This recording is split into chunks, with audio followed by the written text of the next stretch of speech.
There was a time when my life felt like a quiet sunrise after a long storm, calm and full of promise. The mornings always began with Damon's laughter echoing down the hall, his voice blending with the scent of fresh coffee and the soft hum of the city outside our apartment window. We had built our home from almost nothing, brick by brick, dream by dream. Damon would look at me with that same mischievous smile he wore since the day we met, the one that made me believe love could heal anything. I was a teacher at a small community school. He worked in finance, and even though our schedules were demanding, our evenings were sacred. We'd sit on the balcony, watching the lights come alive across the skyline, sharing stories about our day. For a while, it felt like we had conquered life together. I thought the world was kind, that love was enough, and that the man I shared my heart with would always protect it. But small cracks began to appear, so quietly that I almost convinced myself they didn't exist. Damon started coming home later than usual, his excuses rehearsed and casual, claiming last-minute meetings or unexpected traffic. I noticed the way he avoided my gaze when I asked simple questions, the faint scent of a different perfume clinging to his jacket when he kissed me goodnight. I remember telling myself not to overthink, that marriages went through phases, that exhaustion sometimes disguised affection as distance. But deep down, a quiet unease began to bloom inside me, growing stronger each day. There were nights when I'd wait for him at the dinner table, candles flickering low, untouched plates turning cold. He'd come home hours later, offering apologies that sounded too polished to be true. I'd smile anyway, pushing away the ache in my chest, pretending not to notice how my husband was slowly becoming a stranger. The breaking point came one weekend in autumn. The air was crisp, the sky a dull gray, and I had planned a small dinner to celebrate our anniversary. I wore the same red dress he once said made me look like his entire world. The table was set, soft music played in the background, and the smell of roasted garlic and wine sauce filled the room. But as the clock moved past 8, then 9, my hope started to fade. Damon finally walked in near midnight, tie loosened, shirt wrinkled, his eyes carrying guilt that needed no words. When I asked where he'd been, his answer sliced through me like broken glass. He said I was suffocating him, that he needed space, that I had become too predictable, too careful, too safe. Those words burned themselves into my memory. I realized then that he wasn't just drifting away, he was already gone. That night, I couldn't sleep. I lay awake, staring at the ceiling, replaying every moment of our love story like a film I no longer recognized. I thought of the girl I used to be before him, the one who dreamed without fear, who believed in herself before she believed in someone else. I wondered when I had traded my confidence for his comfort, when my laughter had started sounding like an echo instead of a song. The tears came quietly, almost respectfully, as if they understood this was the end of something sacred. Damon slept soundly beside me, his back turned, as if peace had chosen sides. I realized that saving my marriage might mean losing myself completely, and that thought terrified me more than loneliness ever could. The next morning, I looked in the mirror and saw a version of myself I hadn't seen in years. My eyes were tired but sharper, my reflection fragile but awake. I didn't know what the future held, but I knew this. Something inside me had shifted. I couldn't keep pretending that love was enough when respect had already left the room. So I made a silent promise to myself that day. If I couldn't save my marriage, I would at least save myself. And though I didn't yet know how, that promise would become the beginning of everything that followed, the beginning of my own quiet war for freedom, for truth, and for the woman I was meant to be before love turned into survival. The days that followed felt like walking through a fog that I could neither escape nor understand. Damon went about his routine, smiling politely, exchanging words that no longer carried the warmth I had once cherished. Our conversations had become formal, hollow, rehearsed. The man I loved seemed to be replaced by someone I could no longer reach. I started noticing the small betrayals, subtle signs that gnawed at my heart. A lingering glance at a colleague's social media posts, hushed phone calls that ended abruptly when I entered the room, the faint scent of perfume that wasn't mine on his jacket. Each detail was a reminder that the life I had believed in was unraveling, thread by thread. And yet, for the first time in months, I felt clarity. The pain no longer confused me. It sharpened me. I understood that I had choices, that I could no longer be a silent observer in my own life. I sought advice from friends I had neglected during the years I spent molding my world around Damon. I met with my sister, Emma, in a small cafe one morning, the steam from our coffee rising like the questions in my mind. Emma listened patiently as I described the late nights, the secretive phone calls, the cold distance between us. She didn't offer empty words or naive assurances. Instead, she looked me in the eye and said, "Sienna, sometimes love isn't enough. Sometimes saving yourself is the only act of courage left." Her words struck me with the force of truth I had been avoiding. For years, I had measured my worth by his presence, by his approval, and in that moment, I realized that his absence or his betrayal did not define me. I had the power to reclaim my life, to decide my own story, and I vowed to do so without hesitation. Work became my sanctuary, a place where I could focus on something tangible rather than the chaos that had overtaken my home. I threw myself into projects, creating lesson plans that challenged my students and allowed me to pour my energy into their growth. Each success, each smile from a child understanding a difficult concept, reminded me that I was capable of impact beyond the walls of my apartment. And yet, the personal battles were far from over. Damon's betrayals lingered like shadows, subtle yet inescapable. I started paying attention to his patterns, his movements, the times he left without explanation, the moments he returned with guilt barely concealed behind practiced charm. Every action, every hesitation became a piece of a puzzle I had no choice but to solve if I wanted to protect my heart. One evening, as I reviewed documents for work, I received a message that would alter the course of my journey. It was from a mutual friend, someone I had trusted to remain neutral in our struggles. The message was simple but devastating. Damon had been seen with another woman, the kind of woman who seemed deliberately chosen to provoke, whose presence was a public claim of what I had already feared in private. My hands trembled as I read the words again and again, unable to breathe through the mix of anger and disbelief. It was not the fact that he had betrayed me, that reality had settled in long ago. It was the audacity, the calculated nature of it, the knowledge that I had been reduced to watching someone else claim the love I had devoted my life to. For the first time, I felt a storm rise inside me, fierce and undeniable, demanding that I act, that I reclaim control in ways I had never imagined. That night, I sat on the balcony where Damon and I had once shared quiet conversations, staring at the city lights that seemed indifferent to my turmoil. The wind was cool against my skin, and I felt the weight of years pressing down, the weight of my own suppressed voice demanding release. I realized that my next steps would not be simple or painless. I could confront Damon directly, demand explanations, but I knew that would only feed his ego and potentially leave me broken. Instead, I began to formulate a plan rooted not in vengeance, but in reclaiming my power. I would need patience, strategy, and courage, the kind that rises from understanding your own worth. I would not allow my life to be dictated by betrayal. Damon had made his choices, and now it was time for me to make mine. My journey to save myself had begun, and nothing would stop me from reclaiming the woman I was meant to be. The following weeks were a delicate balance between outward normalcy and the inner storm that had taken residence in my chest. Each morning, I greeted my students with a smile, engaged in lesson planning with energy and focus, and attended staff meetings with professionalism that belied the turmoil I felt. But beneath the surface, I was meticulously observing Damon's movements, his habits, the faint hints that betrayed the life he was trying to lead without me. I discovered that his late-night meetings weren't always work-related, that his laughter with colleagues sometimes carried the ease of deception, and that his casual remarks often revealed more than he intended.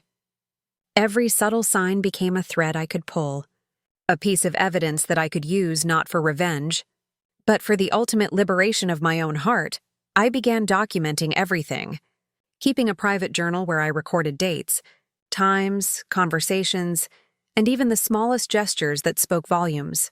The act of writing was therapeutic, a methodical process that gave my scattered thoughts coherence and purpose.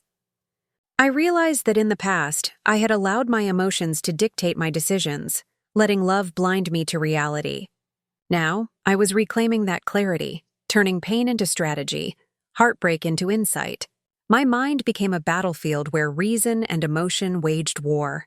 And through it all, I found an unexpected sense of empowerment. It was not the desire to hurt Damon that drove me. It was the desire to free myself, to no longer be tethered to someone whose presence had become toxic. I wanted to rise above the lies and the betrayals, to emerge whole, not fractured by another's selfishness. Meanwhile, Damon remained oblivious to the depth of my resolve. He moved through our shared spaces with an air of familiarity, unaware that I was no longer the woman who would silently endure his indifference. I noticed how he underestimated me, how he assumed my sorrow would manifest in tears or pleading, and I used that to my advantage. Every interaction was a subtle test, a measure of his awareness, and I found satisfaction in the knowledge that he did not suspect the storm gathering quietly behind my composed exterior. I had become both observer and participant in a game that required patience and precision, and I was learning to embrace the discomfort that came with it. Strength, I discovered, was often forged in solitude, in the moments when no one else witnessed the transformation taking place. One evening, I encountered an unexpected ally in my journey, a colleague named Marcus, who had always seemed perceptive yet distant. Over the course of a casual conversation, he revealed that he had noticed Damon's behavior as well. His frequent absences, the whispers of indiscretions among mutual acquaintances. Marcus was careful with his words, offering guidance without judgment, reminding me that I did not have to face this alone. His support was subtle but invaluable, a reminder that alliances could be formed in unexpected places, and that seeking assistance did not diminish strength. Together, we discussed ways to navigate the situation without sacrificing integrity, ways to protect my peace of mind while gaining clarity about the reality I faced. It was a quiet reassurance that I was not as isolated as I had feared, and it bolstered my determination to reclaim my life fully. As the days turned into weeks, I felt a shift within myself that was both liberating and frightening. The anger I had initially felt at Damon's betrayals transformed into a calm, resolute focus, a clarity of purpose that demanded action. I began planning small steps that would lead to larger changes, strengthening my independence, reinforcing my boundaries, and seeking experiences that reminded me of who I was outside of marriage. I revisited passions I had set aside, enrolled in workshops that challenged my intellect and creativity, and began forming new friendships that were not contingent on his presence or approval.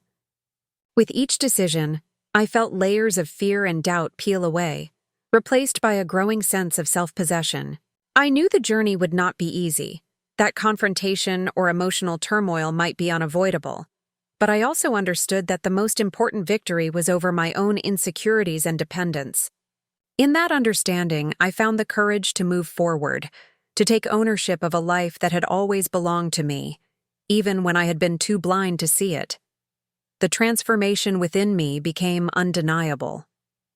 Friends who had not seen me in weeks remarked on a subtle change, the way my posture held a quiet confidence, the way my voice carried a steadiness it had never possessed before.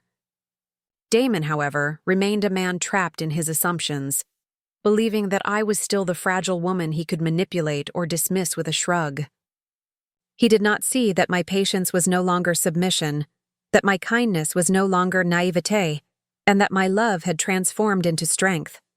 Every glance I received from him reminded me that he had underestimated the force he had once held over my life. I had stepped into a version of myself that was unafraid, unapologetic, and unwilling to compromise my dignity for anyone. That realization fueled a subtle thrill of anticipation, not for revenge in its raw form, but for the inevitable reckoning that life itself would deliver. One night, as the house grew quiet and the world outside darkened, I found myself reflecting on the past, on the moments when I had tolerated too much, when I had allowed his dismissals and excuses to erode my self-worth. It was painful, but the pain had a purpose. I wrote letters I would never send, recounting every slight, every betrayal, every whisper of disregard that had been inflicted upon me. The act of writing was cathartic, a way to confront the reality I had lived in without fear or hesitation.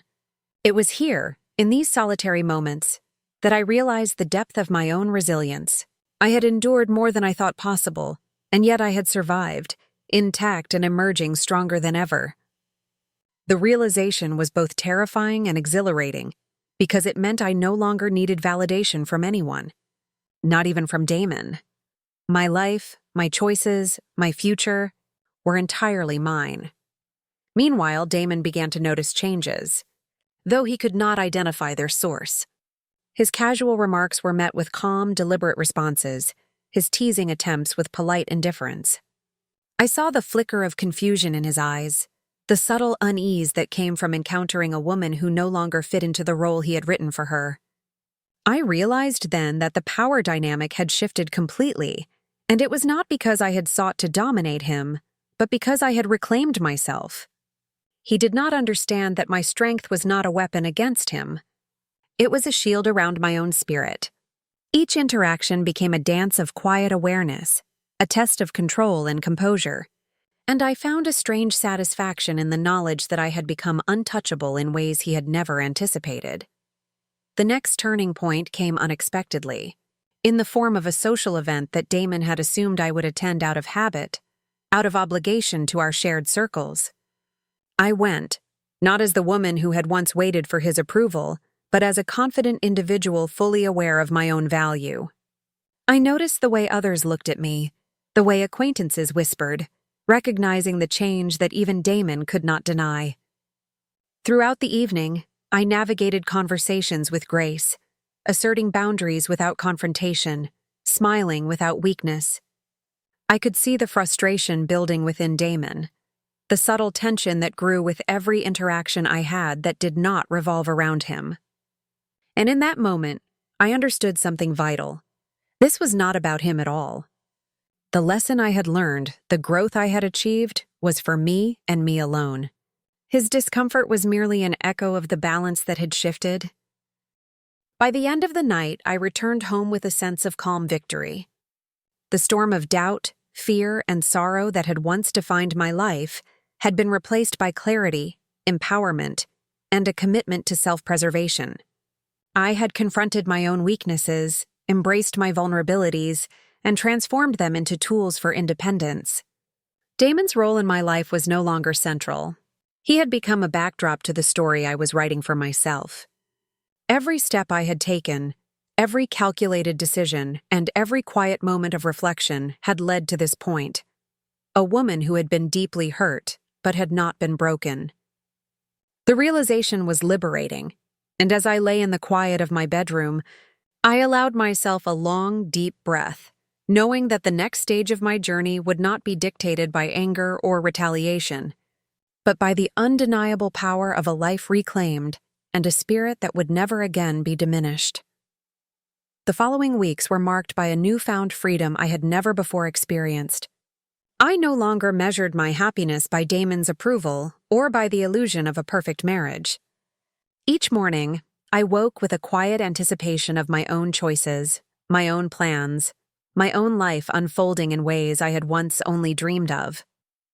I spent time cultivating passions that had been neglected, reconnecting with friends who had been pushed aside, and exploring opportunities that promised growth rather than confinement. The liberation was intoxicating, and yet, amidst the excitement, a reflective calm settled over me. I realized that the true victory was not in proving Damon wrong or confronting him directly, but in the reclamation of myself, the woman I had almost forgotten I was. I reached a point where even thoughts of Damon brought only clarity rather than pain. His attempts at manipulation, his subtle provocations, even the memories of moments where I had been disregarded, all existed now merely as reminders of how far I had come. It was strange and almost surreal to think of the years I had spent trying to bend my world to accommodate someone else, only to discover that the world I truly needed to live fully was already within me. I began to see myself not as someone who had survived a failed marriage, but as someone who had discovered the resilience, intelligence, and courage that had always been part of her character. In reclaiming my life, I had also reclaimed my narrative. And nothing, not Damon, not fear, not expectation, could take that away from me. One afternoon, Damon confronted me in the living room, his expression tight with an unfamiliar mixture of anger and regret. He spoke, attempting to justify his choices, to explain his own failings, and to plead for some version of reconciliation. But this time, I listened without tension, without fear, and without expectation. I responded calmly, articulating my boundaries with gentle firmness, affirming my independence, and making it clear that my path no longer intersected with his. In that conversation, I felt a profound sense of completion. There was no triumph over him, no satisfaction in witnessing his discomfort. The real victory had already been achieved internally. My peace, my strength, and my clarity were self-earned and untouchable. As I stepped out into the world in the weeks that followed, I noticed subtle shifts in how others perceived me. People began to recognize the aura of confidence that had always existed but had been muted by doubt and submission. I received professional opportunities that aligned with my ambitions, invitations that reflected respect rather than obligation, and friendships that honored honesty and mutual support. Life had not become flawless or effortless. It never would, but it had become real, vibrant, and entirely mine. The journey through betrayal, heartbreak, and self-discovery had not been easy, yet it had been profoundly transformative. Every choice I made now was a testament to the woman I had become, one who refused to be defined by someone else's mistakes or shortcomings. In the quiet moments before sleep, I often reflected on the past, the lessons learned, and the strength I had cultivated. I thought about the years of compromise, the moments of hurt, and the times when I had doubted my own worth. And I realized something powerful. Saving myself did not mean erasing my past or denying my emotions. It meant embracing them fully, learning from them, and using that understanding to create a life of purpose and authenticity. Damon's shadow no longer loomed over me. I had stepped into the light of my own resilience. I had discovered that the truest form of love, strength, and victory was not found in another person's acknowledgement or approval, but in the unwavering recognition of my own value. And as I closed my eyes each night, I carried with me the quiet but undeniable truth that I had survived, I had grown, and I had saved myself entirely.